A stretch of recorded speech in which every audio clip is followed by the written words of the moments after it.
Hello everyone, this is tech coder AV. Welcome to Java project series. और हम आ चुके हैं एक और न्यू प्रोजेक्ट लेकर के, जो होने वाला है university management system. University management system को आप एज अ मेजर प्रोजेक्ट भी यूज़ कर सकते हो, एज अ माइनर प्रोजेक्ट भी यूज़ कर सकते हो। अगर आपको इस प्रोजेक्ट को अपने रिज्यूम पर अटैच करना है तो आप वो भी बिल्कुल फ्री होकर के कर सकते हो। तो इस वीडियो में पूरा प्रोजेक्ट में आपको एक्सप्लेन करने वाला हूँ, क्या क्या फंक्शंस हैं, कैसे कैसे फीचर्स होने वाले हैं, सारी चीज़ें एक्सप्लेन करूंगा। वीडियो को एंड तक देखना। वीडियो को शुरू करने से पहले अगर आप चैनल पर न्यू हैं तो प्लीज़ चैनल को सब्सक्राइब कर लेना, ऐसे ही क्रिएटिव प्रोजेक्ट्स के लिए और साथ में सिंपल लैंग्वेज में कोर्सेज के लिए। चैनल को सब्सक्राइब कर लेना, साथ में बेल आइकन को प्रेस कर लेना, जिससे आपको जैसे ही हमारी नेक्स्ट वीडियो, जैसे हम प्रोजेक्ट को बिल्ड करना स्टार्ट कर देंगे, वहां पर जैसे हमारी नेक्स्ट वीडियो अपलोड होगी तो आपको नोटिफिकेशंस मिल जाएंगे। अगर आपने अभी तक हमारे अदर प्रोजेक्ट्स को चेकआउट नहीं किया है तो सभी प्रोजेक्ट्स की प्लेलिस्ट की लिंक जो है वो नीचे डिस्क्रिप्शन बॉक्स में आपको मिल रही होगी। साथ में कुछ प्लेलिस्ट आपको ऊपर आई बटन पर भी मिल रही होगी, तो आप वहां से भी जाकर के चेकआउट कर सकते हैं। तो चलिए शुरू करते हैं।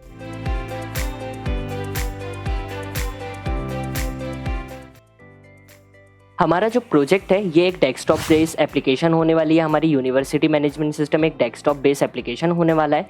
इसको हमने क्रिएट किया है स्विंग की हेल्प से। स्विंग जो है वो कोर जावा का कॉन्सेप्ट है। साथ में AWT के भी कुछ फंक्शंस का हमने यहाँ पर यूज किया है, और बैकएंड में डेटा को स्टोर करवाने के लिए हमने यूज किया है MySQL वर्कबेंच का। IDE जो मैंने यूज करी है वो है IntelliJ IDEA। अगर आप किसी अनदर IDE को यूज़ करना चाहते हो, जैसे कि VS Code, Eclipse, NetBeans, आप किसी भी IDE को यूज़ कर सकते हो बिल्कुल फ्री होकर के, कोई भी रिस्ट्रिक्शंस नहीं है। मैंने जो यूज़ करी है वो है IntelliJ IDEA। तो यहाँ पर ये जो पूरा प्रोजेक्ट है हमारा, इसमें डिफरेंट क्लासेस हैं। सबसे जो मेन क्लास है जहाँ से हमारा जो प्रोजेक्ट है वो स्टार्ट होगा, वो है हमारी स्प्लैश क्लास। हम सबसे पहले जब अपनी क्लास को रन करेंगे तो वो होगी हमारी स्प्लैश क्लास। स्प्लैश क्लास से हमारा प्रोजेक्ट जो है वो स्टार्ट होगा और फिर आगे अनदर एक्टिविटीज़ पर रीडायरेक्ट होता जाएगा। तो यहाँ पर सबसे पहले मैं राइट क्लिक करता हूँ और अपनी स्प्लैश क्लास जो है इसको रन कर लेता हूँ। आप यहाँ पर चेक कर सकते हो हमारी स्प्लैश क्लास एनिमेट होकर के हमारे सामने आ चुकी है, और कुछ सेकंड्स का होल्ड लेकर के हमारी स्प्लैश क्लास क्लोज हो गई और हम रीडायरेक्ट हो चुके हैं हमारे लॉगिन फ्रेम पर। लॉगिन फ्रेम एक्चुअली ये हमारा यूनिवर्सिटी मैनेजमेंट सिस्टम है, तो इसका एडमिन सिर्फ एक्सेस ले सकता है। ठीक है, जो हमारा सॉफ्टवेयर होगा इसको एक्सेस सिर्फ और सिर्फ एडमिन कर सकता है। इसलिए यहाँ पर हमारे पास कोई भी साइन अप का या फिर क्रिएट अकाउंट का कोई भी ऑप्शन नहीं है। यहाँ पर पहले से हमारे डेटाबेस में ID पासवर्ड है, वो ID पासवर्ड के थ्रू यहाँ पर एज अ एडमिन कोई भी लॉगिन कर सकता है। ठीक है, तो मैं यहाँ पर लॉगिन करता हूँ। मैं यहाँ पर जो ID है वो टेक कोडर है, और पासवर्ड जो मैंने रखा हुआ है वो 123456 रखा हुआ है। ठीक है, मैं सिंपली यहाँ पर लॉगिन पर क्लिक करता हूँ। जैसे ही मैंने लॉगिन पर क्लिक किया, आप यहाँ पर देख सकते हो मैं रीडायरेक्ट हो चुका हूँ हमारी एक नेक्स्ट विंडो पर। ये जो आपके सामने अभी विंडो दिख रही है ये हमारी मेन विंडो है। ठीक है, ये मेन प्रोजेक्ट की विंडो है। यहाँ पर डैशबोर्ड है एक टाइप से ये हमारा, जहाँ पर ऊपर आप चेक कर सकते हो यहाँ पर new information, view details, apply leave detail, examination, update details, ये सभी ऑप्शंस हमारे पास ऊपर अवेलेबल हैं। ठीक है, ये हमारा डैशबोर्ड है। यहाँ पर सबसे पहला न्यू इन्फॉर्मेशन पर अगर हम जाएंगे तो यहाँ पर आप देखो न्यू फैकल्टी इन्फॉर्मेशन है। यहाँ पर जब जैसे ही मैं क्लिक करता हूँ तो यहाँ से मैं किसी भी न्यू फैकल्टी को अपने डेटाबेस में ऐड करवा सकता हूँ। लाइक मेरा कोई एक कॉलेज है, उस कॉलेज के अंदर कोई ना कोई न्यू टीचर आते रहेंगे। वो टीचर जब मेरे पास आएंगे तो मैं उनका डेटा मेरे को अपने डेटाबेस में स्टोर करवाना पड़ेगा। तो मैं कैसे करूँगा, मैं सिंपली इस विंडो पर आ जाऊँगा, मैं सिंपली इस ऑप्शन पर आ जाऊँगा और यहाँ से मैं अपने उस टीचर को अपने सिस्टम के अंदर ऐड करवा सकता हूँ कि ये टीचर मेरे यहाँ पर न्यू एक एम्प्लॉय बन करके आ चुका है। तो मैं सिंपली जैसे कि यहाँ पर देता हूँ, मैं यहाँ पर टेक कोडर AV दे देता हूँ। ठीक है, मैंने यहाँ पर टेक कोडर AV दे दिया। फादर्स नेम में मैं यहाँ पर कोडर दे देता हूँ। कॉपीराइट के इशू के कारण या फिर किसी भी पर्सनल इशू के कारण मैं किसी का पर्सनल नेम यहाँ पर यूज़ नहीं कर रहा हूँ। ठीक है, यहाँ पर सिंपली मैं चैनल के नेम ही यूज़ करता हूँ। ज़्यादातर मैंने अभी तक हमने जितने भी प्रोजेक्ट्स बनाए हैं सभी जगह पर मैंने किसी अनदर थर्ड पर्सन का नेम यूज़ नहीं किया है। नॉर्मली मैंने यहाँ पर अपने जो पर्सनल नेम्स हैं मेरे चैनल के, उन्हीं को मैंने यहाँ पर यूज़ किया है। ठीक है, तो यहाँ पर टेक कोडर आप कोई भी अपना नेम ले सकते हो, पूरा अपना फुल नेम ले सकते हो सरनेम के साथ में, कोई इशू नहीं आएगा। ठीक है, यहाँ पर डेट ऑफ बर्थ जो है यहाँ पर मैं रैंडम डेट सेलेक्ट करता हूँ। यहाँ से आप मंथ को सिलेक्ट कर सकते हो, ईयर आप सिलेक्ट कर सकते हो यहाँ पर, लाइक 2022, 2015, 12, 2000 तक भी, और प्रीवियस अगर आपको जाना है तो आप बिल्कुल जा सकते हो, कोई भी इशू नहीं है। ठीक है, लाइक मैं यहाँ पर रैंडम अभी डेट सेलेक्ट कर लेता हूँ। एड्रेस मैं यहाँ पर MP JPG दे देता हूँ, JBP मैंने यहाँ पर दे दिया। फ़ोन नंबर 10 डिजिट्स का होता है तो रैंडम नंबर मैं यहाँ पर एंटर कर देता हूँ। ईमेल एड्रेस भी टेक कोडर, यहाँ पर मैंने techcoder@gmail.com। ठीक है, यहाँ पर AV ऐड कर देता हूँ। ये जो ऑफिशियल जीमेल एड्रेस है, ठीक है, ये ऑफिशियल जीमेल आईडी है। आप अगर आपके पास कोई ये ऑफिशियल जीमेल आईडी है, अगर आपके पास कोई न्यू प्रोजेक्ट आइडिया है तो आप हमको टेलीग्राम पर भी बता सकते हो, साथ में इंस्टाग्राम पर भी आप हमसे डिस्कस कर सकते हो। और अगर वहाँ पर भी आपको नहीं करना है तो आप हमको न्यू कोई भी प्रोजेक्ट आइडिया है जो आपको चाहिए तो वो आप हमसे डायरेक्ट इस ईमेल एड्रेस पर भी बता सकते हो, ठीक है। इसके बाद यहाँ पर 10th के परसेंटेज एंटर करना पड़ेंगे, लाइक मैं 85 कर देता हूँ। 12th के मैं यहाँ पर 90 कर देता हूँ, ठीक है। आधार कार्ड यहाँ पर 12 डिजिट्स का होता है तो मैं रैंडम नंबर यहाँ पर भी जनरेट कर रहा हूँ, ठीक है, एंटर कर रहा हूँ मतलब। और यहाँ पर क्वालिफिकेशन, लाइक मैं तो बीटेक हूँ तो मैं यहाँ पर बीटेक सेलेक्ट कर लेता हूँ। कंप्यूटर साइंस बिल्कुल सही है। आईटी, अगर आप आईटी से हो तो आप आईटी सेलेक्ट कर सकते हो, सिविल से हो सिविल कर सकते हो, मैकेनिकल, इलेक्ट्रॉनिक्स, कुछ भी आप सेलेक्ट कर सकते हो, ठीक है। सिंपली जब मैं सबमिट पर क्लिक करूंगा तो आप यहाँ पर देख सकते हो मेरे पास एक मैसेज ओपन होकर के आया है कि मेरा जो डेटा है वो इंसर्ट हो चुका है मेरे डेटाबेस के अंदर, ठीक है। Teacher details inserted successfully. ये मैसेज जब आएगा जब हमारा जो डेटा है वो इंसर्ट हो जाएगा प्रॉपरली। अगर हमारा डेटा प्रॉपरली इंसर्ट नहीं होगा तो हमको ये जो मैसेज है ये विजिबल नहीं होगा, ठीक है। हमको कुछ ना कुछ एक्सेप्शंस या फिर एरर शो हो रहे होंगे। ओके कर देते हैं, हमारी विंडो क्लोज हो गई, ठीक है। उसके बाद नीचे आपके पास एक और ऑप्शन है जहाँ से आप किसी भी स्टूडेंट को अपने डेटाबेस के अंदर ऐड कर सकते हो। आपका कॉलेज है, आपकी यूनिवर्सिटी है, आपके पास रेगुलर कोई ना कोई न्यू स्टूडेंट्स आते रहेंगे, ठीक है। आपकी बहुत सारी फ्रेंचाइजी भी होंगी, आपके बहुत सारे डिफरेंट स्कूल्स भी होंगे। वहाँ के जो स्टूडेंट्स होंगे उनको आपको इस पोर्टल में अपने जो आपकी जो यूनिवर्सिटी है उसके पोर्टल में उनको एनरोल करवाना होता है।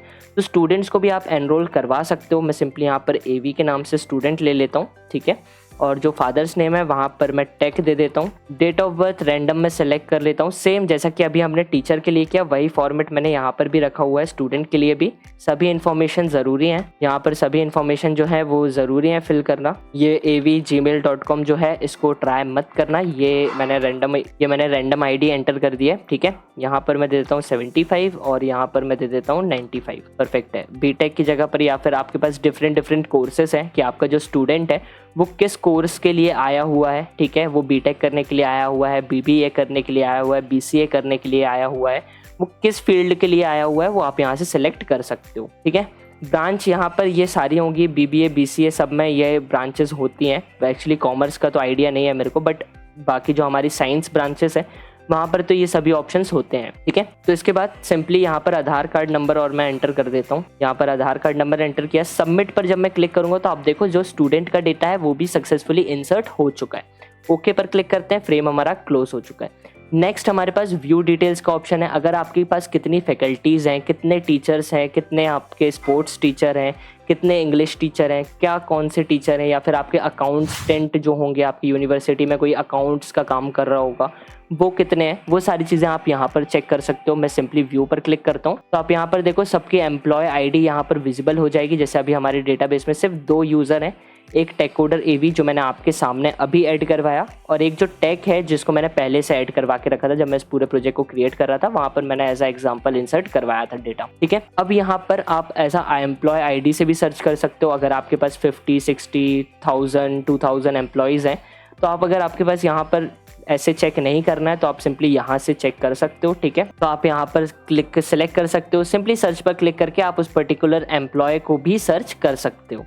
इसके बाद हमारे पास प्रिंट का ऑप्शन है। जैसे ही मैंने प्रिंट पर क्लिक किया आप यहाँ पर देखो मैं प्रिंट कर सकता हूँ और एज आ मैं PDF अपने इस फाइल को, जो ये डेटा टेबल जो हमको दिख रही है, ये जो टेबल हमारे फ्रेम पर विजिबल हो रही है, इस टेबल को मैं एज अ PDF अपनी सिस्टम मेमोरी के अंदर स्टोर भी करवा सकता हूँ, ठीक है। सिंपली अभी इसको क्लोज कर देता हूँ। ऐड का ऑप्शन भी है। ऐड का ऑप्शन आपको वापस से टीचर जो हमने अभी देख लिया है, न्यू टीचर डिटेल्स, उस क्लास के ऊपर लेकर के चली जाएगी, ठीक है।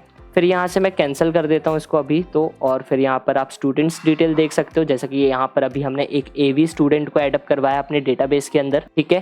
फिर यहाँ पर भी सेम चीज़ है, यहाँ पर आप एम्प्लॉयर ID की नहीं, आप यहाँ पर रोल नंबर के अकॉर्डिंग यहाँ पर अपने स्टूडेंट को सर्च कर सकते हो। सेम इस टेबल को भी आप यहाँ पर प्रिंट करवा सकते हो। अगर किसी स्टूडेंट की जो डिटेल है वो कुछ चेंज हो गई, लाइक फ़ोन नंबर चेंज हो गया, आपको फ़ोन नंबर वापस से अपडेट करना है, कोई दूसरा फ़ोन नंबर उसका हो गया है, तो आपके पास यहाँ पर ऑप्शन है अपडेट के लिए। तो सिंपली आप जैसे ही अपडेट पर क्लिक करोगे उस पर्टिकुलर पर्सन के अकॉर्डिंग आप यहाँ पर अपना जो वैल्यूज़ हैं उसका जो भी डिटेल होगी उसको अपडेट कर सकते हो। आप यहाँ पर देखो जैसे ही मैं स्क्रॉल बार में यहाँ पर नीचे सिलेक्ट करता हूँ किसी अनदर ID को, उसकी डिटेल्स यहाँ पर ऑटोमेटिकली अपडेट हो जा रही हैं, ठीक है। कैंसिल कर देता हूँ अभी इसको। ये हमारा व्यू डिटेल्स का ऑप्शन था। अगर आपका कोई स्टूडेंट लीव पर जाता है या फिर आपकी कोई टीचर लीव पर जाती है तो वो भी आप यहाँ पर देख सकते हो। लेकिन जैसे कि यहाँ पर एक फैकल्टी आपकी कोई टीचर्स होंगी जो लीव पर जा रही हैं, तो सिंपली यहाँ पर फैकल्टी लीव वाले ऑप्शन पर आप आ सकते हो। यहाँ से उसका एम्प्लॉय आईडी सेलेक्ट कर सकते हो, यहाँ पर डेट सेलेक्ट कर सकते हो किस डेट के लिए वो लीव पर जा रही हैं, फुल डे के लिए जा रही हैं, हाफ डे के लिए जा रही हैं, वो सारी चीज़ें आप यहाँ पर सिलेक्ट कर सकते हो और सिंपली सबमिट पर क्लिक कर सकते हो। आपके डेटाबेस में जाकर के ये रिकॉर्ड हो चुका है कि आज का ये जो एम्प्लॉय है ये आज फुल डे या हाफ डे के लीव के लिए गया हुआ है, ठीक है। इन फ्यूचर अगर आपको वापस से चेक करना है कि ये किस दिन लीव पर था, तो आप यहाँ पर सिंपली डेटाबेस में आकर के चेक कर सकते हो। ओके पर क्लिक करते हैं, फ्रेम क्लोज हो जाता है। सेम स्टेप हमने स्टूडेंट के लिए भी बनाया हुआ है। 1 सेकेंड, लीव, हाँ स्टूडेंट लीव। यहाँ पर आप स्टूडेंट को एज उसके रोल नंबर के अकॉर्डिंग यहाँ पर सिलेक्ट कर सकते हो, डेट सेलेक्ट कर सकते हो, फुल डे हाफ डे यहाँ पर आप सबमिट कर सकते हो। ओके करते हैं, फ्रेम हमारा क्लोज हो गया।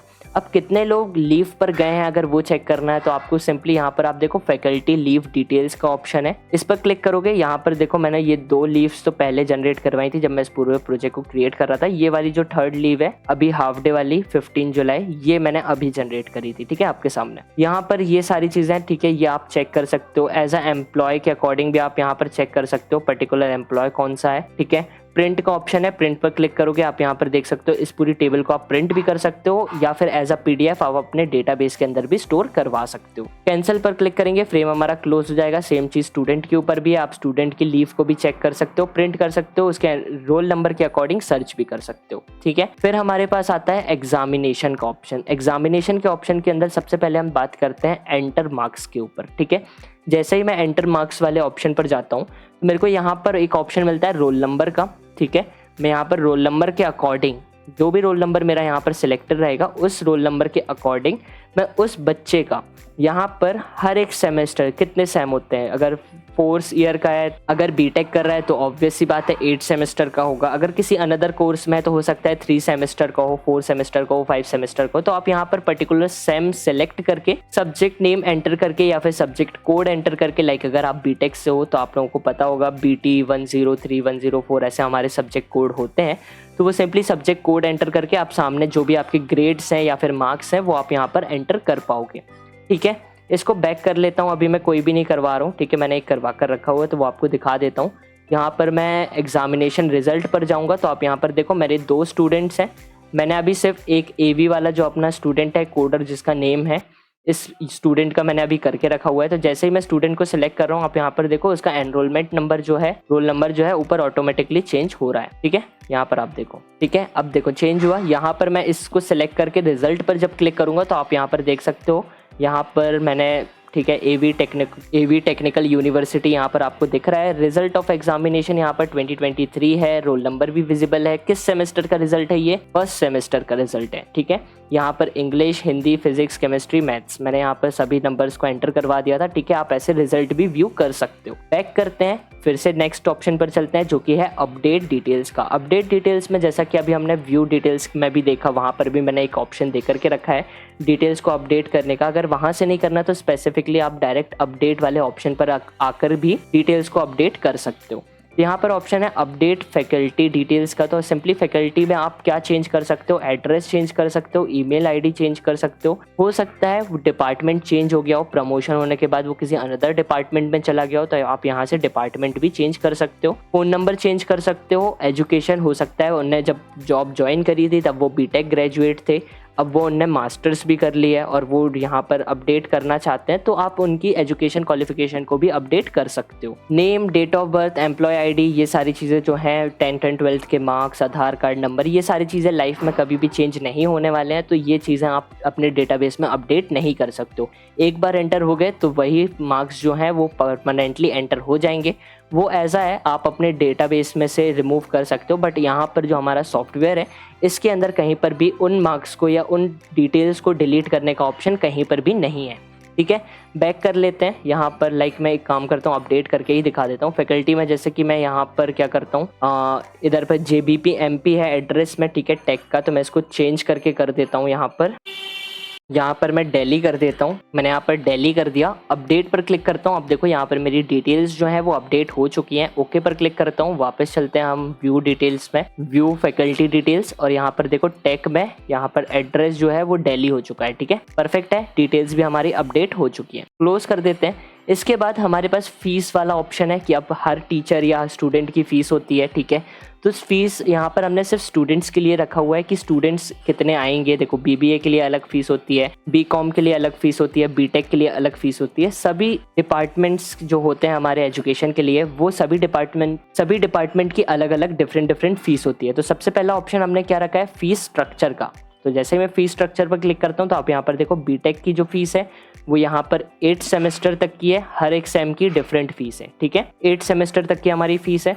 उसके बाद यहाँ पर एक्चुअली बीटेक में जो होता है फर्स्ट सेम में थोड़ा ज़्यादा लगता है, उसके बाद second, third, fourth, fifth, six, 8 तक के जो हमारे सेमेस्टर होते हैं उनमें सभी इक्वल फीस होती है। फर्स्ट सेम की डिफरेंट होती है थोड़ा सा, उस टाइम पर कुछ एक्स्ट्रा चार्जेस वगैरह जोड़े जाते हैं, एनरोलमेंट फीस, ये फीस वो फीस, ठीक है। उसके बाद बीएससी जो होता है, बीएससी देखो यहाँ पर 6 साल 3 साल का बीएससी होता है, तो हर एक साल में 2 सेम होते हैं, तो यहाँ पर सिर्फ कितने हैं, टोटल 6 सेमेस्टर की फीस शो हो रही है, ठीक है। बीसीए जो होता है वो भी 3 साल का होता है, तो आप यहाँ पर देखो हर एक साल में 2 सेमेस्टर होते हैं, तो टोटल यहाँ पर 6 सेमेस्टर हैं और 6 सेमेस्टर की फीस यहाँ पर शो हो रही है। फिर उसके बाद एमटेक जो होता है वो 2 साल का होता है, तो 4 सेमेस्टर होते हैं, एक साल में 2 सेमेस्टर। तो आप यहाँ पर देखो 4th सेमेस्टर की जो फीस है वो वहाँ तक बस दिखा रहा है, ठीक है। बीकॉम जो होता है वो वापस से 3 साल का होता है, एमसीए जो होता है वो वापस से 2 साल का होता है, इसलिए 4 सेमेस्टर की फीस यहाँ पर विजिबल हो रही है, ठीक है। तो ये फीस कैसे शो होगी, ये सभी डेटा कैसे आएगा, ये इस पूरी प्रोजेक्ट सीरीज में हम देखने वाले हैं। उसके बाद वापस अगर फीस डिटेल पर फोकस करें तो यहाँ पर एक और ऑप्शन है हमारे पास, स्टूडेंट फी फॉर्म, ठीक है। इसमें जब मैं क्लिक करता हूँ तो आप यहाँ पर देखो, अब मैं स्टूडेंट के एनरोलमेंट नंबर, मतलब रोल नंबर जो होता है स्टूडेंट का, उस रोल नंबर के अकॉर्डिंग मैं जैसे ही सिलेक्ट कर रहा हूँ उसके नाम और फादर्स नेम यहाँ पर ऑटोमेटिकली सिलेक्ट होकर के आ जा रहे हैं, ठीक है। अब उस पर्टिकुलर पर्सन जो है वो दोनों एक्चुअली बीटेक के, तो यहाँ पर चेंज नहीं हो रहा। अगर वो किसी अनदर कोर्स के होंगे तो यहाँ पर भी चेंज हो जाएगा, ठीक है। अगर यहाँ पर मैं चेंज करना चाहूँ तो कर सकता हूँ, ठीक है। जैसे कि अगर ये बीटेक का नहीं है, बीएससी का है, तो मैं यहाँ पर बीएससी सेलेक्ट कर सकता हूँ। कंप्यूटर साइंस का नहीं है, सिविल का है, तो मैं यहाँ पर सिविल सेलेक्ट कर सकता हूँ। किस सेमेस्टर की फीस पे कर रहा है वो मैं चेक कर सकता हूँ, ठीक है। जैसे अगर मैं यहाँ पर बीटेक करूँ और यहाँ पर कंप्यूटर साइंस और यहाँ पर अगर मैं दूँ सेमेस्टर 2, तो जैसे ही मैं अपडेट पर क्लिक करूँगा तो आप देखो मेरे पास फीस स्ट्रक्चर आ चुका है। कितनी फीस है, 43,000। फर्स्ट सेमेस्टर पर क्लिक करता हूँ, अपडेट पर क्लिक करता हूँ, कितनी फीस है, 48,000। पे फीस पर कोई ऑप्शन एक्चुअली हमने रखा नहीं है, वहाँ पर आपको डेटाबेस में शो हो जाएगा पेड या अनपेड, सिंपली इतना ही रखा है। पेइंग का ऑप्शन हमने यहाँ पर एडअप नहीं किया है। ओके करते हैं तो हमारा फ्लेम जो है वो क्लोज हो जाएगा। इसके बाद ऑप्शन आता है हमारा यूटिलिटी का। यूटिलिटी में हमारे पास एक ऑप्शन है नोटपैड का। सिंपली आप नोटपैड्स को ओपन करके अपना जो नोटपैड है वो ओपन कर सकते हो, ठीक है। मैं इसको जैसे क्लोज करता हूँ, यूटिलिटी पे जाकर के नोटपैड पे जैसे ही क्लिक करूंगा आप देखो मेरा जो नोटपैड है वो ओपन हो चुका है। इसके बाद एक और ऑप्शन है कैलकुलेटर का। जैसे ही मैं कैलकुलेटर पर क्लिक करूंगा तो आप यहाँ पर देख सकते हो मेरा जो कैलकुलेटर है वो ओपन होकर के आ चुका है। क्लोज कर देते हैं वापस से। अब इसके बाद एक और ऑप्शन है अबाउट का, तो अबाउट पर क्लिक करो तो आप यहाँ पर देखो एवी टेक्निकल यूनिवर्सिटी यहाँ पर विजिबल हो रहा है, टेक कोडर एवी यहाँ पर विजिबल हो रहा है। कांटेक्ट करने के लिए techcoderev@gmail.com पर आप हमको मैसेज कर सकते हो, आप मेल कर सकते हो। जो भी आपके पास कोई न्यू प्रोजेक्ट आइडिया है या फिर कोई न्यू प्रोजेक्ट आपको चाहिए है जैसा कि मैं लेकर के आऊँ वो सभी के लिए, तो वो प्रोजेक्ट आइडिया आप हमसे वहाँ पर भी शेयर कर सकते हो, इंस्टाग्राम पर भी शेयर कर सकते हो।